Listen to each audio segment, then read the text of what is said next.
Welcome to our Leader in Me worldwide broadcast.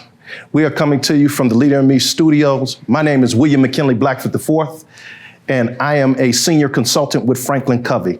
I have the privilege of encountering and encouraging educators all over the world. And the one question that I always ask them is, who is your transition person? A transition person is someone who's able to transition negative patterns of your past into positive patterns for your future. And the overwhelming majority of people always say it's a teacher. I want to encourage you, we want to encourage you today to let you know the work that we do matters. The work that we do with kids matter. We have a cast of just great thought leaders coming to us today that we're going to have some encouraging conversation. We have Sean Covey, the president of Franklin Covey Education. We also have Muriel Summers, principal of A.B. Combs and co-author of the second edition of Leader in Me. And we have none other than Andy Andrews, the author of The Butterfly Effect. Without further ado, let's welcome Sean Covey. Hey, how are you? How's it going, Sean? Good to see you, William. Man, have a seat. Thank you. Sean? Yeah. Man, I am so grateful to be here with you. Thank you. Sharing this space. What's going on with the Leader in Me worldwide? Yeah. Well, it's really exciting, actually, William, because we've got over 4,000 schools doing the Leader in Me process now. And, you know, the Leader in Me is a whole school improvement, whole school transformation model based on leadership. And I remember 10 years ago, it started with one school, A.B. Combs Elementary with Muriel Summers, who's going to be on with us in just a few minutes. And I remember visiting with her and seeing her school, and it was just remarkable. And afterwards, I sat down with her one-on-one, and she said, I'm trying to run a school. It's your moral imperative to do something about this. And so I took that seriously, and we've been trying to take the Leader in Me to the whole world. So we've got schools now in over 50 countries. We've got schools all throughout Asia. We have schools in China and India. I've been to some amazing schools in Thailand, all throughout Europe. We've got hundreds of schools in Brazil, and I think it's powerful, and it's going to so many different locations because it's based on these timeless principles that always work. These principles of leadership, like, you know, being a self-starter and hard work and being responsible and so forth. This has been just an awesome journey, and seeing all the different schools and all the different people interact with one another around the process. What inspires you most? Well, there's a lot of things that inspire me about it, but probably the most is the kids. I think seeing the impact on the kids. And I was just with you last week in LA, and we saw these amazing schools and these amazing kids, high poverty situation, and these kids were just on fire with excitement and confidence and resilience, and they got up and spoke and did a panel. And it's just amazing to see what happens when you believe in children and when you unleash them. The other day I was in Idaho visiting some schools, and there was a lighthouse team of students from a middle school, and they were asked to speak in front of the state legislature. Okay, so it was a big scary situation, and this one girl, you know, about 10 people there, this one girl, it was her turn, and she just kind of caved and wouldn't say anything because she was so scared. And later that night, we had the same opportunity with the same group to speak to a big group of parents. And I saw her just rise to the occasion. She stood up. She was eloquent. She spoke about the Leader in Me and what it's doing for her life. And afterwards, I talked with her, and you could tell it was a life-changing moment for her. And she was like a different person. So what excites me most is just seeing the change, the opportunities Leader in Me provides kids to be leaders in their own schools, and then the impact it has on them. There's so many things that have taken place that I really didn't expect. I didn't expect the overwhelming love that I received from the various people and the educators. Yeah. What's some things that you didn't expect? Well, I probably didn't expect. I always knew it'd be impactful for the kids, right? But what surprised me is just the impact on the adults in the school. Wow. And what we've learned is it has as much impact on the adults, and it is as much about the adults in the school as it is the kids in the school. So, you know, I was in Florida recently, in Tampa, and I went to the school called Lanier Elementary, and I'll never forget it. It was 3 years into the Leader Me process. They had, again, high free and reduced lunch, like 75%.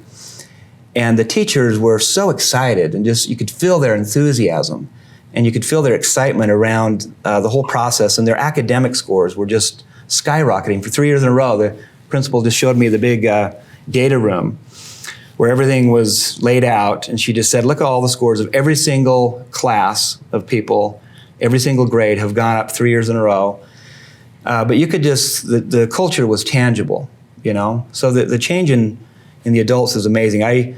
My own kids go to a Leader Me school, but it wasn't always. Wow. And I remember we had 2 principals fired 2 years in a row, and I went to the principal and I said, you're gonna get fired too. And she said, well, can you help me? I said, well, let me show you a school that's doing this really well. So I flew her back to A.B. Combs on my frequent flyers, and she saw what they were doing, and she came back and she said, I didn't know you could run a school this way. The problem with the school was the adults in the school did not get along. And so she started doing Leader in Me, and about 3 months into it, I ran into one of the teachers, and she said, oh, Mr. Covey, this is so good for us. I said, well, what's different? She said, we like each other now. And she just talked about the impact of the professional development on their staff. But their school turned around because they got the adults on board, right? They got on the same page. So that's the surprising thing is you expect the outcomes in the kids, but then you see it in the adults as well. And this is, you hear so often, this is why I got into education in the first place, right? I love the fact that you said you flew her with your frequent miles, and you have that attitude, we're gonna do whatever it takes to get you in position. Yeah. When you consider that, the idea of whatever it takes, how has this process evolved? Yeah. Well, it's evolved because it's like Wikipedia. Do you use Wikipedia? Yes.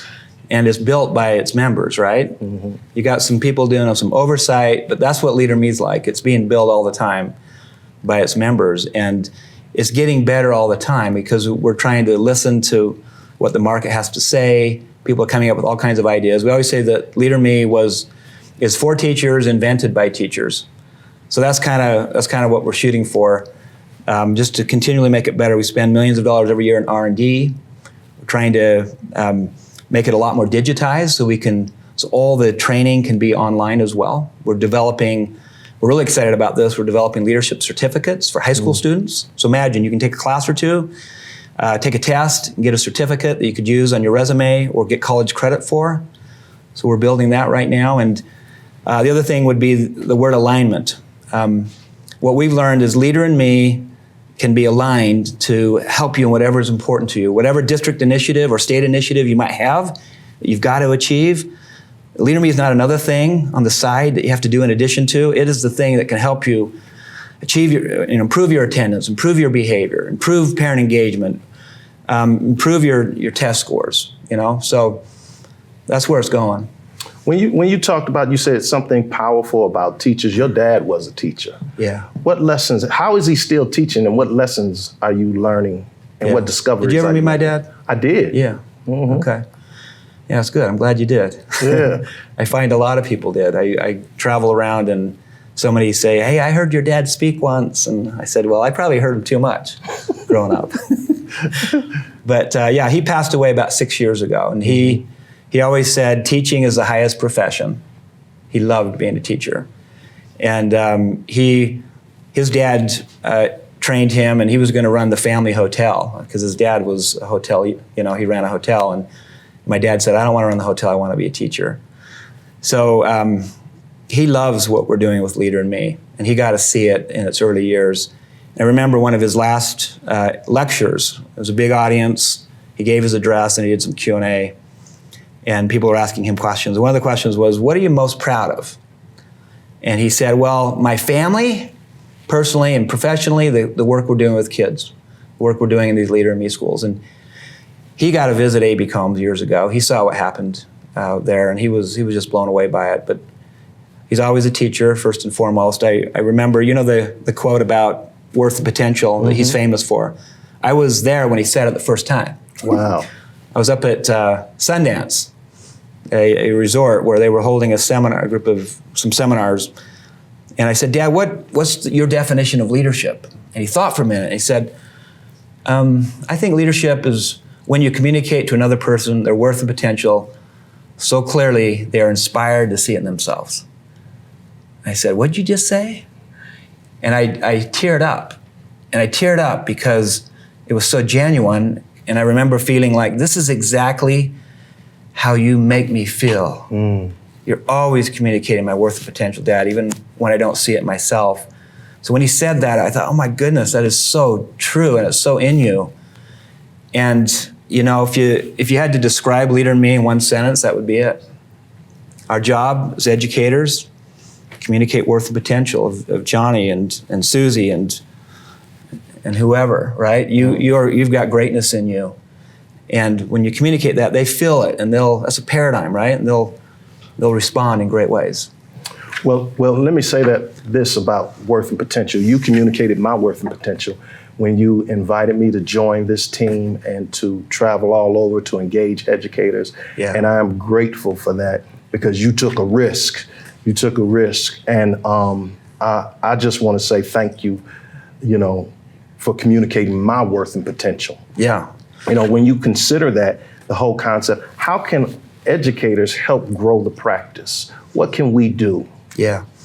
Well, I would just say, give us your feedback. Keep communicating to us. Again, so many of the good ideas come from the educators. The whole idea of the Leader in Me Weekly, right? That was from educators. They just said, what we need is, you got some great big things and some good training, and what we need is like drip feed. We need little nuggets of practical things that we can do in the school. It's primarily teachers, right? They've got challenges. They come to school every day and they got 30 kids, and there's always a few kids that are misbehaving, and there's so many demands, right? And they just said, give us some really good small tidbits of information on a regular basis. So Leader in Me Weekly, which is, comes out every week, and it's in classroom practical tips, suggestions, ideas, videos, best practices of what you can do differently. So that's what could help us most, is just keep giving us feedback, good and bad. We want to get better. We feel like Leader in Me is an idea whose time has come, right? It's needed today. And when I first saw it, I thought, I found penicillin. This is amazing. We got to get it to as many kids as we can. And so we're not arrogant about this. We feel a great stewardship and responsibility to take this to every kid, no matter what circumstance, in every country. We're child agnostic, William.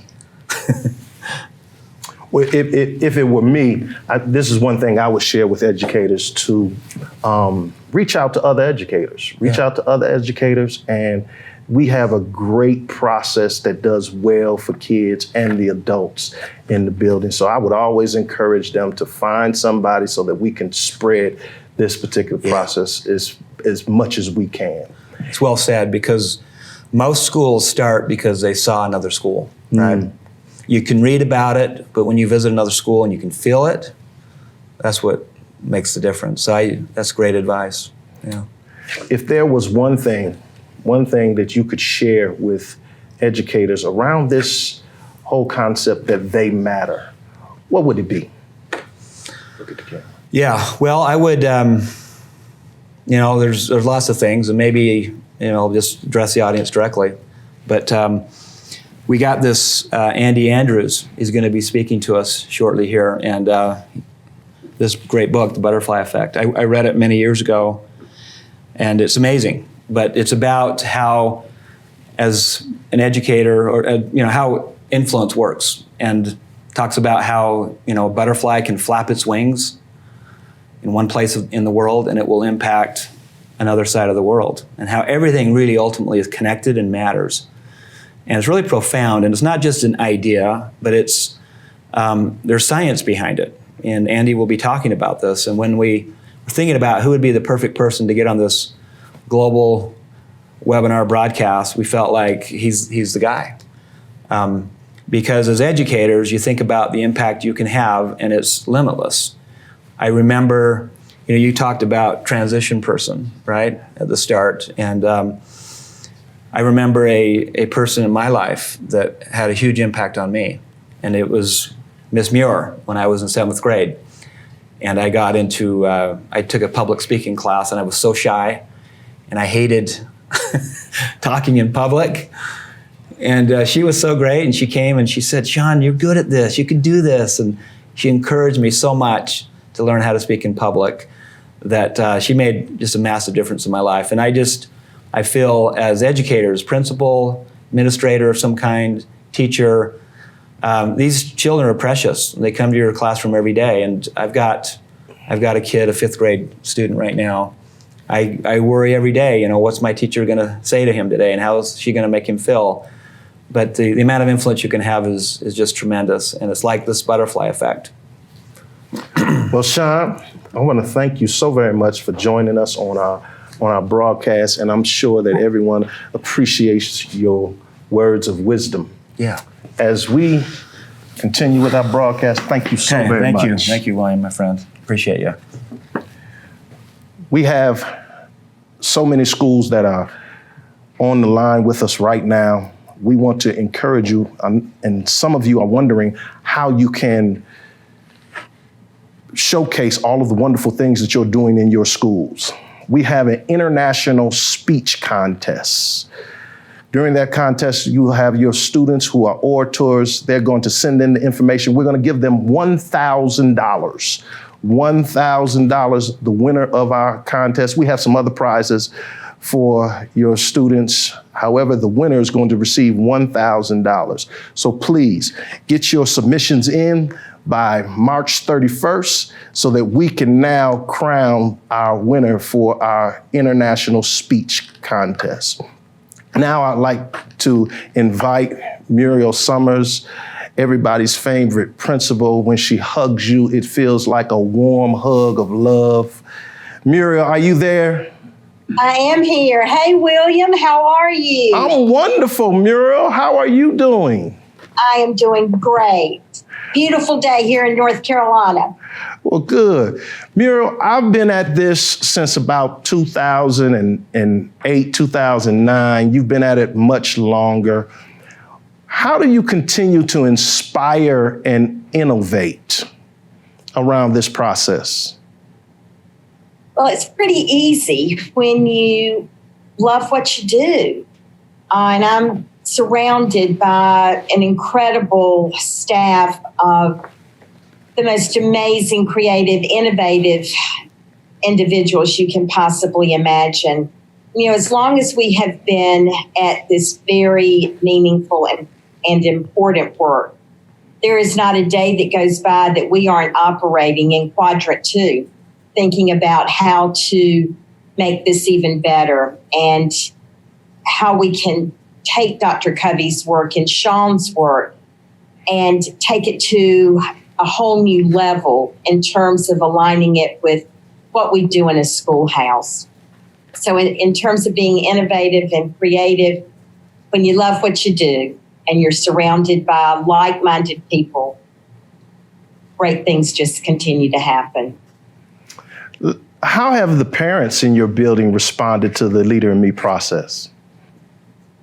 They love it. They absolutely love this work. And for some of our families, they had this work when they were in college, or their companies brought this work to them in the workplace. So when we advertise, because we are a magnet school, that our theme is leadership development based on Dr. Covey's 7 Habits of Highly Effective People, that's a huge marketing plus for us, because so many people are familiar with Dr. Covey's work. But our parents will tell us, as great as their sessions were in the business place, that they feel like they learn more from their children about the 7 habits than they learn from any consultant that came and worked with them. But what we're finding is that when you have a culture, and we would not be at this work as long as we have been at this work if our parents were not on board with us.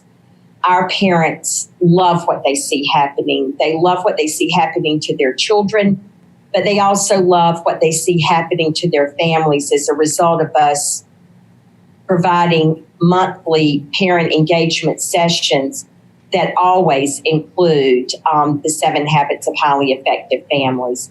So we've got a fan base here of parents, and we have a waiting list that is pretty long for parents who are longing for their children to be able to attend this school. So we feel like our biggest stakeholders, other than our children, of course, are our parents, and they're on board with us, and that feels mighty good. I've had the privilege of watching you present on several occasions, and I'm always moved by your stories and the level of love and compassion that is filled in there.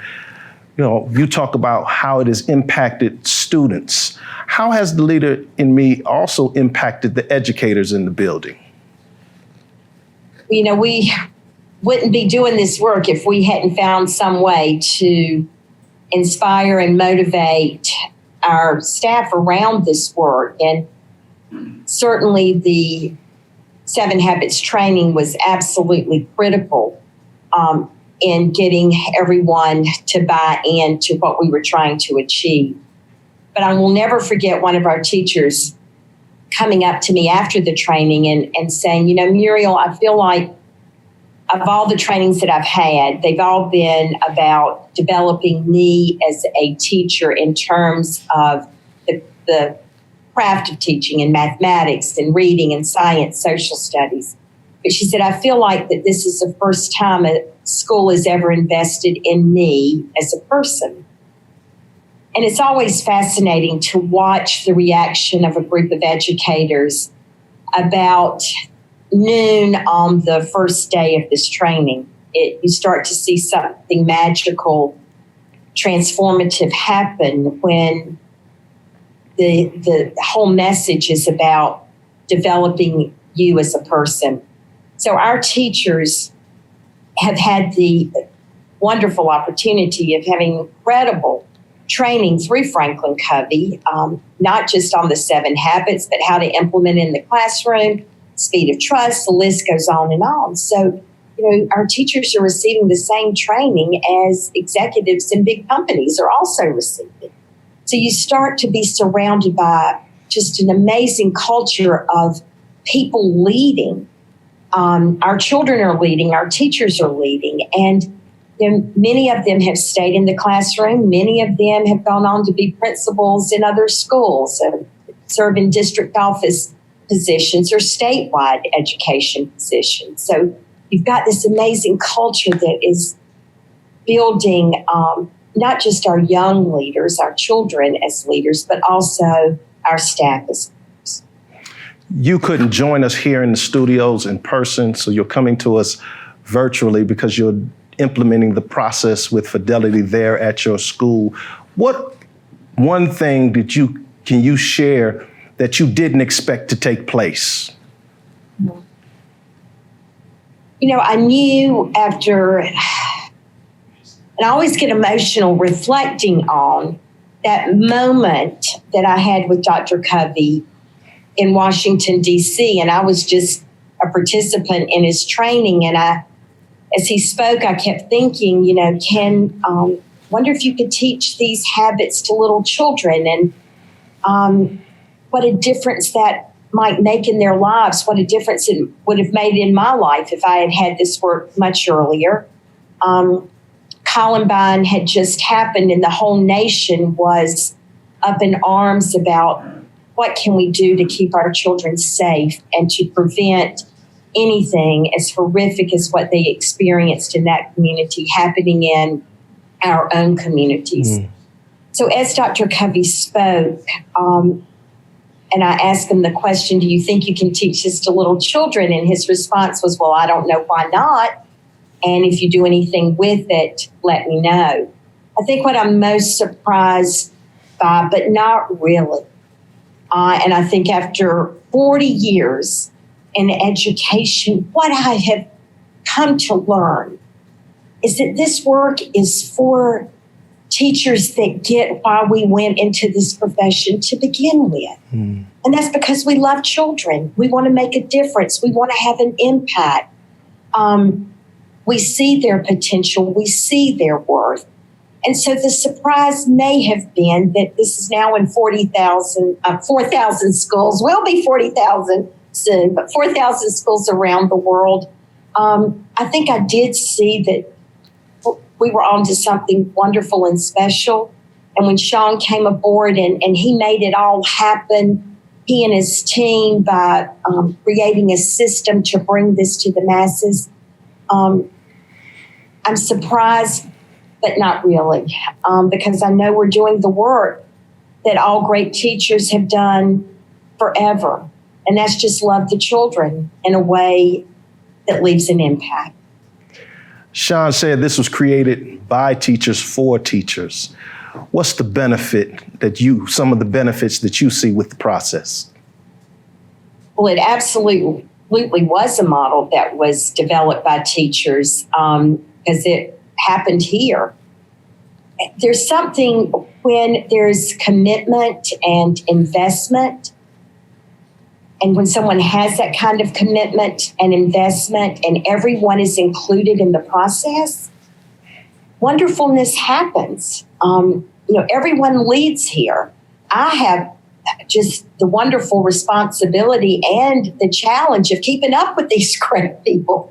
But when teachers are part of the process, they are the most creative, most innovative, amazing people, and they have a skill set that would rival the best CEO of the country around the world. I believe that. They can do unbelievable things, and they do it every single day. But when they are given a voice and their ideas matter and their ideas are heard, you can see what will happen. We're seeing it in these 4,000 schools around the world.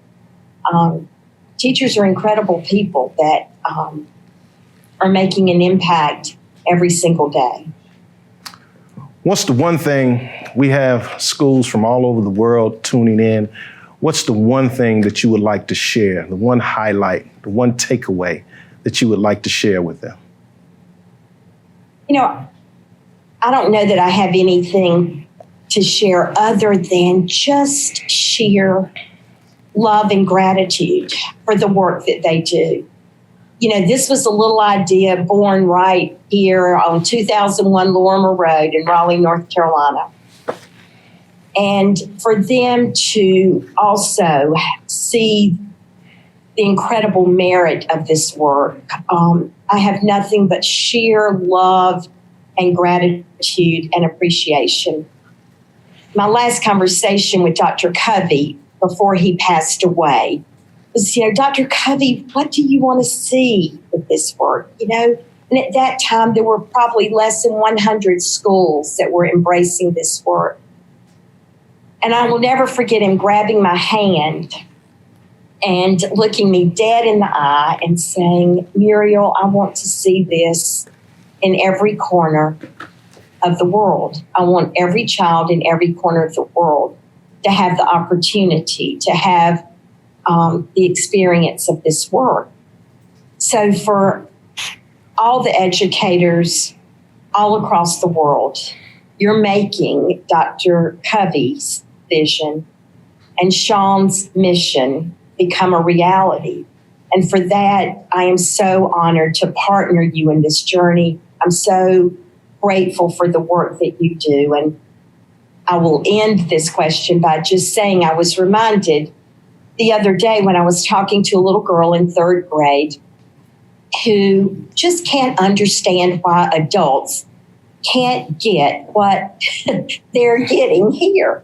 They don't understand why there can't be peace. They can't understand why people aren't trying to find win-win agreements. They don't understand why people can't think abundantly and share. And I feel quite hopeful that it is the children who are my constant source of inspiration and my reason for pushing forward with this work, because they see what is so easy for them to see, but perhaps somewhat difficult for us to see. That there can be peace on this earth. We can get along beautifully if we practice these amazing habits that Dr. Covey has left us. Muriel, I know you have to go, but can I ask you one more question? Of course. I want to ask you the same thing that I asked Sean. How do we grow the practice? I'm sorry, say that again. How do we grow the practice? I'm reminded you got to go slow to go fast. And we're building this amazing system of an operational system of leadership development.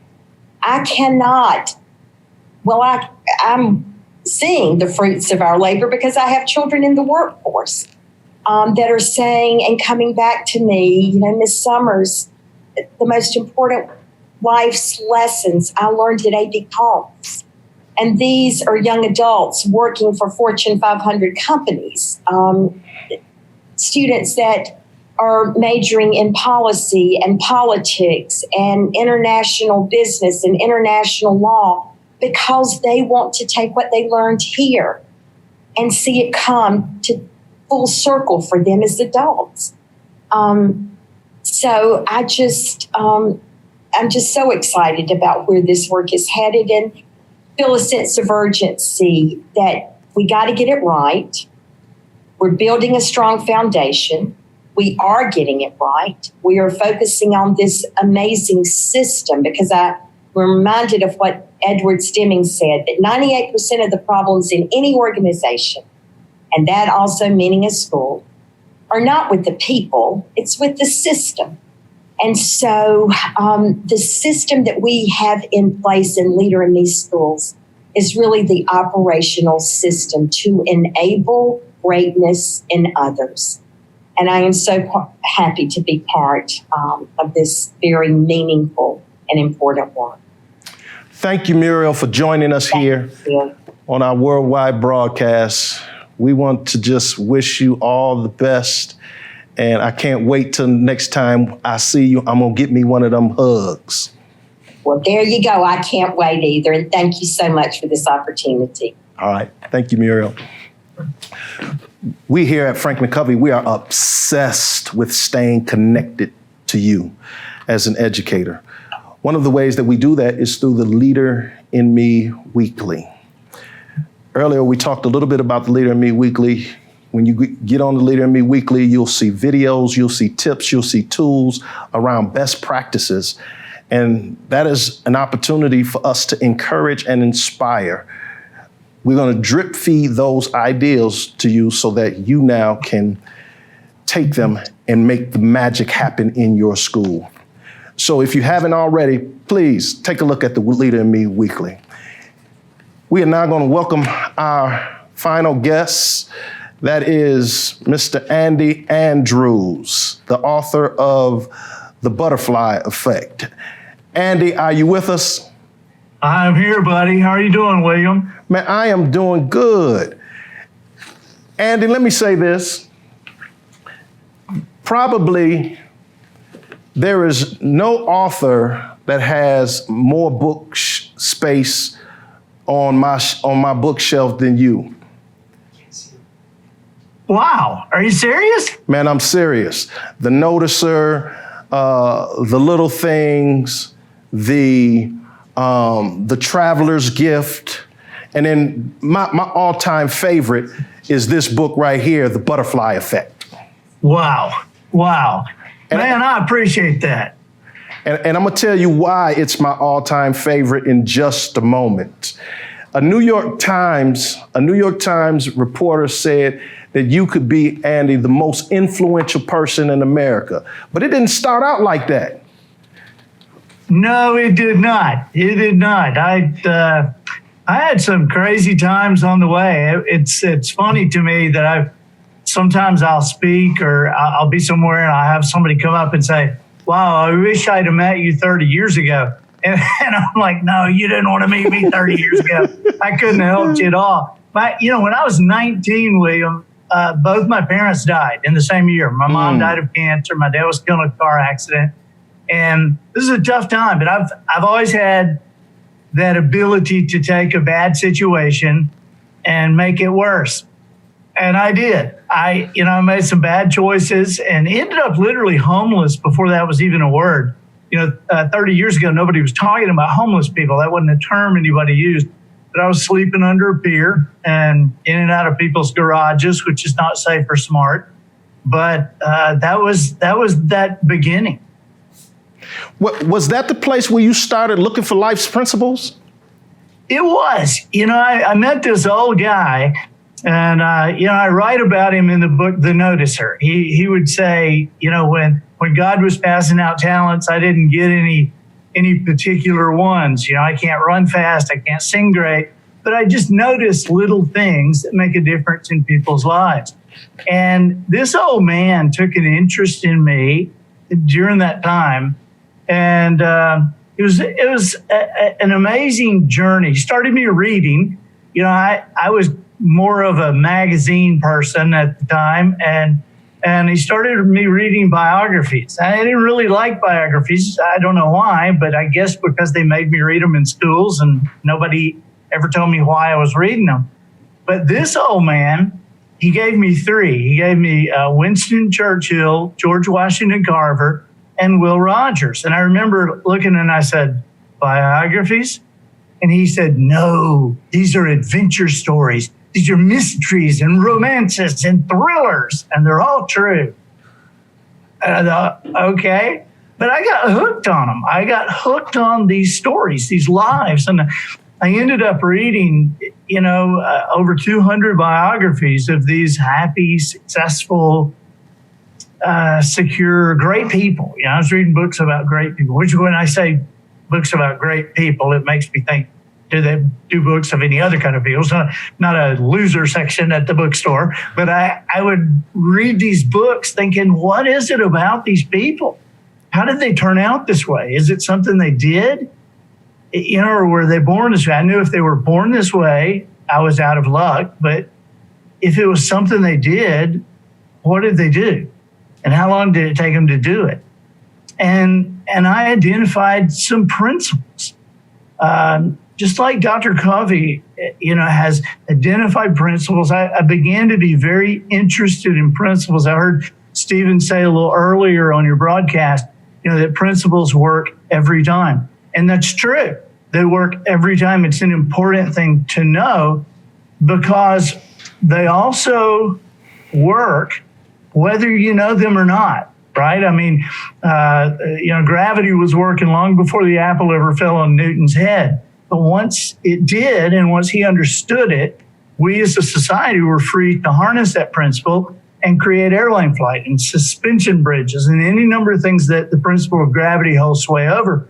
And so the principles of personal growth, the principles of parenting, the principles of teaching, these principles of learning, these are floating around out there too. And so why shouldn't we learn them and harness them to become, why shouldn't we teach our children these principles so that they can live lives based on principle, which is a lot safer, a lot faster than having to Google the answer every time a question comes up.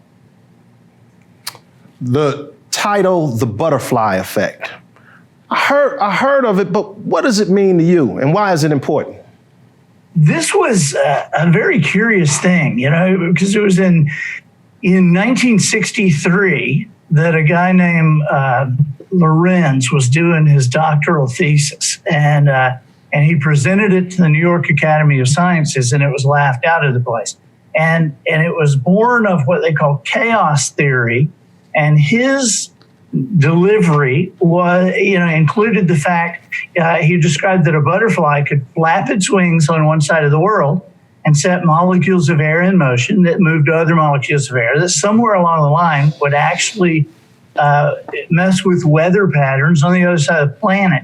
And so it was obviously ridiculous when it was presented, but it was interesting.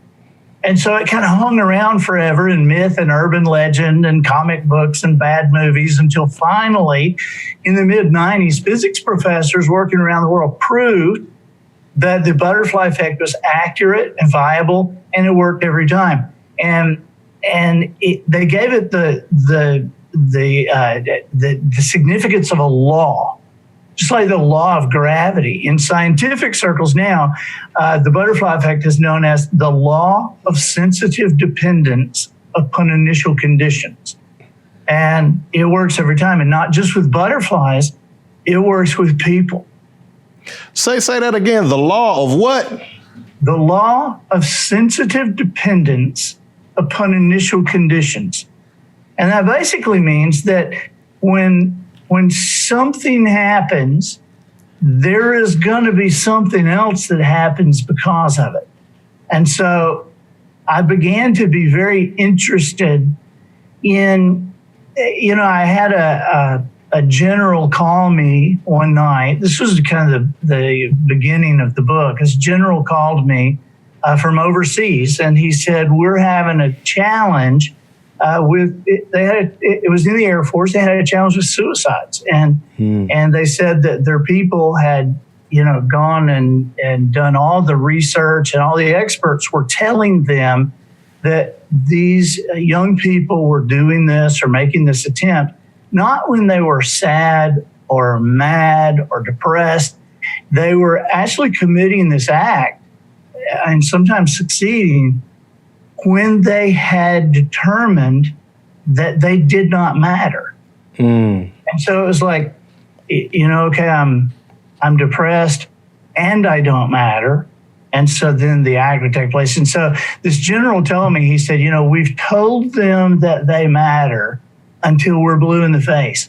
We have encouraged them. We've put motivational speakers in front of them. We've required them to read books. He said, until we just don't know what else to do.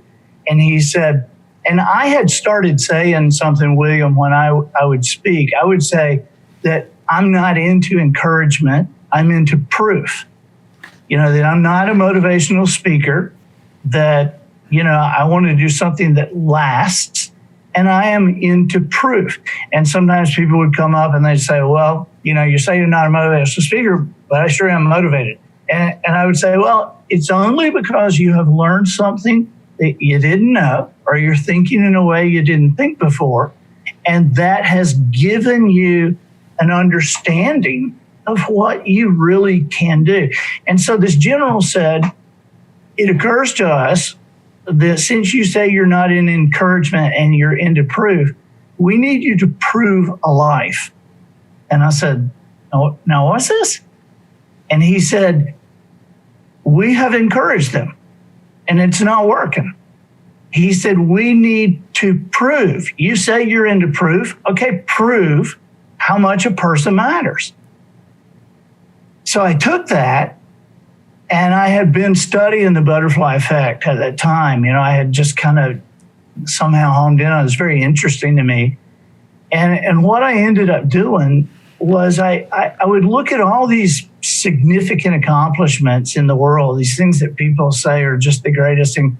And yet, as you talk about a transition person, there is always somebody behind this. And so I thought, I'm going to reverse engineer something that's being talked about. And at that point, I'd heard on ABC News on Friday nights, they do this Person of the Week thing.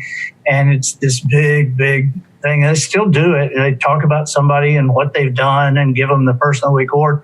And I heard this guy say, and so the Person of the Week, and he gave the date. So it was Norman Borlaug. I was like ironing the shirt at the time. And I thought, Norman Borlaug, I know who this guy is, because I had done some research and I found that Norman Borlaug had, in the 1930s, had hybridized corn and wheat for arid climates. And they had determined that his work throughout the world had saved the lives from famine of over 2 billion people. And as I thought about that, I thought about what happened to him? Where did that come from in his life? And I found that there was a vice president of the United States that nobody had ever heard of, that while he was vice president for one term, here's Roosevelt, had been elected 4 times. He had 3 different vice presidents during that time. And the middle one, a guy named Henry Wallace that nobody had ever heard of. Henry Wallace, while he was vice president of the United States, he created a station in Mexico that was specifically designed to learn how to hybridize corn and wheat for arid climates. And he hired a young man named Norman Borlaug to run it. And Norman Borlaug got the Nobel Prize, and Norman Borlaug got Person of the Week. But when you think about it, it was really Henry Wallace that saved the 2 billion people. And so then I began to reverse engineer that, and that's the basis of the book. Hold on. I know you're going to get to it, but which leads to my next question. You talked about proof. Man, Right. bad situations happen to everyone. Right. Whether it's financial, whether it's relational, we all go through challenging situations. And you talked about proof of hope. Tell us Right. more. Well, I am a person who I am into proof. I don't want somebody to just say, come on, smile, come on, if you just have a good attitude. I think there's more than that. And I think that we can find more than that. And so I talked to somebody not too long ago, and they said, well, I'm going through the worst time in my life. And it occurred to me, and I said to them, well, everybody has one. And the guy said, what do you mean? And I said, everybody has a worse time. If you look at a life from birth to death, if we examine it, we could always find whatever that worst day. Everybody has one, okay? And when you think about it, what you're going through right now is normal. We're all in a crisis, coming out of a crisis, or headed for a crisis. That's part of being with us on this planet.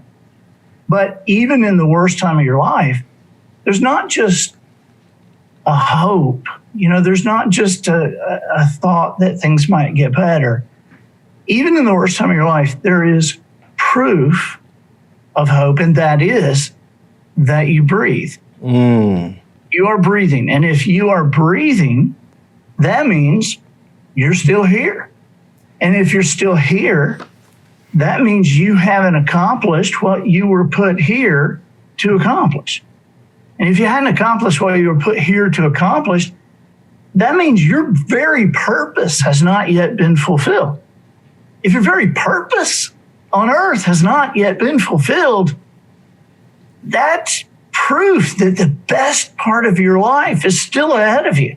You hadn't accomplished what you were put here to accomplish. The best part of your life, the coolest part, the most exciting part of your life, the part of your life that's going to mean the most to your fellow man, it's still ahead of you. There is more laughter to enjoy. There's more success to earn.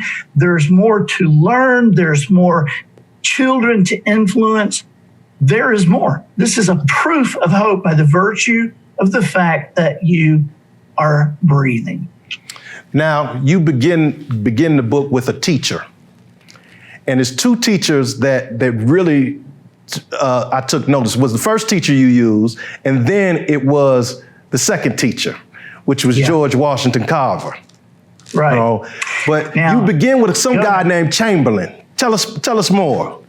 Well, Chamberlain, I kind of started with Chamberlain because this is a guy, Joshua Chamberlain, that nobody really ever heard of.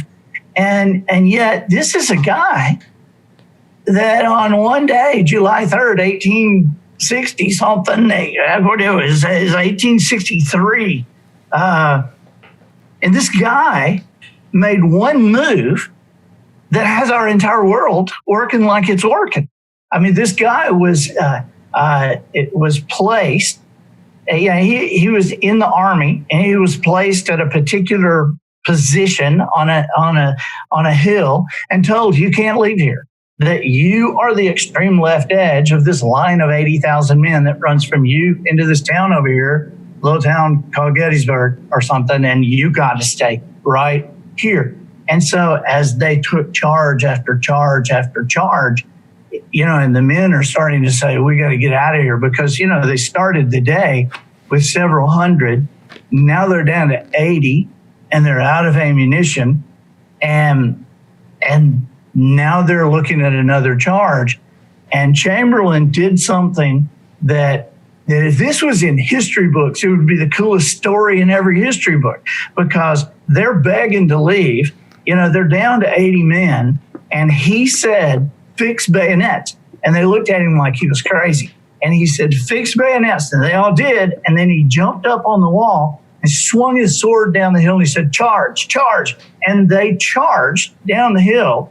And these 80 guys captured 400 of the enemy. and they didn't even have any ammunition.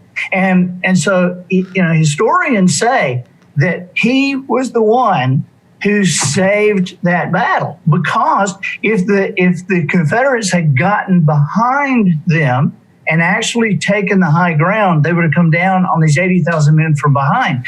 And so historians say if the Union had lost Gettysburg, the Union would have lost the war. Because think of geography, think of where the Army of Northern Virginia is up in Pennsylvania, and they're sweeping through the north. And so historians say if they had lost the war, then there would not be a United States of America. Okay, and I always thought, well, okay, we'd be the North and the South. But historians say that no, we would be into about 13 different countries that we would have divided up, which means that when Hitler swept across Europe, there wouldn't have been a United States of America to stand in the breach. When Hirohito swept across the islands of the Pacific, there wouldn't have been a country available, a united anything, to fight two wars on two fronts at the same time for the protection of the world. And all that came about because of this one guy on a hill, July 2nd, 1863, when he refused to retreat. Joshua Chamberlain, amazing story. But that's an example of the butterfly effect. Just a few seconds, just indulge me, because you mentioned one of my heroes, and my hero, beyond question, is George Washington Carver. How did he, when I seen his name in the book, it blew me away. Let me just tell you something. I am, hand me that coin over there. Can you hand me that coin over there? I want to send you something, William. I want to send you something. George Washington Carver is my hero. My two heroes, Joshua Chamberlain and George Washington Carver. Loved Carver. And Carver was the guy that he was like the babysitter of Henry Wallace. Henry Wallace is that vice president that created the station in Mexico. And so it was George Washington Carver that was a student at Iowa State University. And Henry Wallace's father was a dairy sciences professor. Henry Wallace was just 6 years old at the time. And George Washington Carver would take him on botanical expedition and take him all over the woods. And he put the vision for plants and what they could do for humanity. And it's right there on this shelf right here. It's right there as a coin, like right. No, that's the Borlaug coin. There's another one. It's the silver one, small silver one. I'm with you right here, William. I'm going to get you this because I'm going to send it to you. Yeah, there you go. But George Washington Carver is such a hero of mine.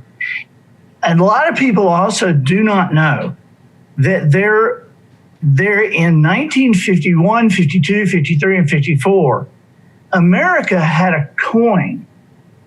Now, I don't know if you can see the detail on this, but America had a coin. It was $50, and it had George Washington Carver and Booker T. Washington on it. Wow. Booker T. Washington was the president of Tuskegee Institute. University, and he hired George Washington Carver. And so I have several of these coins because I love Carver, and so, but most of America don't even know that Carver was honored in this way. Wow. And so I'm going to send you one of these $50, William. I carry them with me a lot of times. My 8th grade teacher was the teacher who, inspired me. This is Mrs. McLeod. Wow. She was the first person to tell me that I could write, first person to tell me that I was funny. And so when I wrote The Butterfly Effect, I also wrote a children's book, okay, that is about the butterfly effect. And it's called The Kid Who Changed the World. Now, in there, I tell the story of Carver. And so there's George Washington Carver being instructed by his teacher. And I made his teacher as Mrs. McLeod. Wow. So just to honor my teacher. But that book, with the butterfly effect, that it has changed the way I think about the things I do. And when you are able to take children or adults and have them understand the reality that every move you make takes the world in a slightly different direction, that every move you make or don't make matters to all of us, not just to you or your family or your hometown or your school. Everything you do matters to all of us and for all time. So why the message "we matter"? I think it's because I don't know that there's anything more defining in a person than the fact that they not just are on this planet, but they matter to this planet. That I don't know that there's anything more defining inside us than the thought that what we do makes a difference. You know, so many people that want to make a difference, but a lot of them are scared to be different. And so you can take your differences and make them shine, because everything that you are, everything that you have become, everything that you are becoming matters because it's important. Nobody has what you have. You were created as one of a kind. Nobody has your eyes. Nobody has your hands. Nobody has your DNA. Nobody has your thought process. Nobody can do what you can do. You are different, and every move you make matters. And I'll just say, every move you make matters to me in Orange Beach, Alabama, because every move you make creates the world that my boys are going to grow up in. And I'm going to hold you responsible. I'm not just hoping you do great things in your life. I'm expecting it. And you can expect the same thing from me, because we're in this together. We're going to make a difference. But man, doesn't that question still hang out there? What kind of difference are we going to make? And so we can choose to make a great difference. Any closing thoughts? If you had 90 seconds, what would you highlight? I would highlight my choice to be grateful. I think that, a lot of times people say, well, just be happy, be happy. I don't know that you can choose to be happy immediately, but you can sure choose to be grateful. There's so much we have to be grateful for. There's a perspective that says, hey, if you can remember your family has food to eat today, that you have a roof over your head today. Well, there's a couple of billion people that'll go to bed tonight without either. We have a lot to be grateful for. And William, I am grateful to you. I'm grateful to the Covey family. I'm grateful to Dr. Muriel. I really appreciated being able to sit and listen today. Appreciate what you're doing. Very, very grateful for the opportunity to be with you guys. I'm andyandrews.com. I'm easy to find. And so hang with me, and I would love to hang with you guys. Thank you, Andy. And closing, Andy, I'm going to send you my address so you can send me that coin. I am going to send you this coin, buddy. I'm going to send it to you. All right. Thank you so very much. Now, I don't know how long you've been on, but if you missed that, you missed a treat. We had some of the best thought leaders when it comes to the practice of the leader in me. If you are a prospective school, or if you're already in the process, know that you matter. You matter. This work matters to us. We want to thank you so very much for joining us during this particular broadcast. We have opportunities throughout the year for us to stay connected. One of those opportunities is our International Global Summit in July. So if you have the time, please come. We would love to connect with you and encourage you around this work. Let me close by saying this. This is a tremendous work we do. When I was in college, I had a football coach say this quote to me. And I try to encourage people around this quote everywhere I go. He simply looked at me and said, "You are on a collision course with greatness. The only variable is time." I want to let every educator out there know, every school out there know, everyone who impacts children, I want to let you know, you are on a collision course with greatness. The only variable is time. Thank you so very much.